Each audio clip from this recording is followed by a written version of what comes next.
বাংলাদেশে রাম মন্দির নিয়ে রংপুরে যে সমস্ত কিছু হিন্দুরা যেভাবে বক্তব্য দিতে আছেন যে বাংলাদেশের এরকম বক্তব্য আছে, বাংলাদেশে প্রত্যেকটা জেলায় মন্দির হবে, আমরা করব, এটা ঠেকাই আমরা দেখব।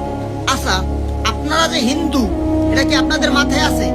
এই সমস্ত বক্তব্য কার ইন্ধনে দিতে আছেন? কোন দেশের ইন্ধনে দিতে আছেন? কারণ আপনাদের তো বাড়িঘর ভারতে, আপনারা ভারতে চলে যাবেন, যখন আপনাদেরকে ধাওয়া দিবে তখন তো আপনারা ভারতে চলে যাবেন। এইখানে বাংলাদেশে যে সাধারণ হিন্দু, তাদের অবস্থা কি হবে? আপনারা তো ভারতের এজেন্ট, আপনারা ভারতের এজেন্ট, ভারতের হয়ে আপনারা কাজ করছেন। এইটা একটা মুসলিম কান্ট্রি, বুঝতে হবে। বক্তব্য যা দেন মাথায় রাখবেন।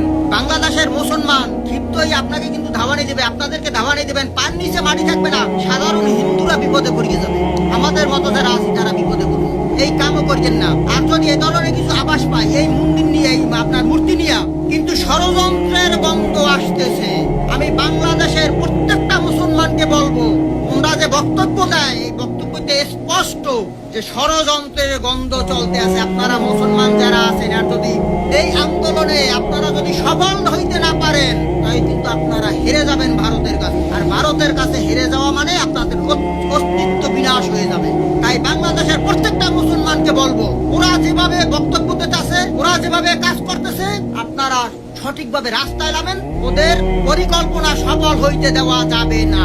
আমি হিন্দু মানুষ বললাম, আমি আপনাদের পাশে থাকবো, প্রথম সারিতে থাকবো। আমি ওয়াদা দিলাম আপনাদের কাছে, যদি আমি আমার ওয়াদা বরখেলাপ করি, আপনারা জুতা পিটা করছেন, প্রথম সারিতে আমি থাকবো। কারণ এই হিন্দু, এই বাংলাদেশের হিন্দু না, ভারতের হিন্দু, বক্তব্যে বোঝা যায়। কারণ এরা ভারতের এজেন্ট নিয়ে কাজ করতেছে। আমাদের সাধারণ হিন্দু যারা আছি তাদেরকে এরা বিপদে ফেলাবে। কোনোদিনও এই পরিকল্পনা সফল হইতে দেওয়া যাবে না।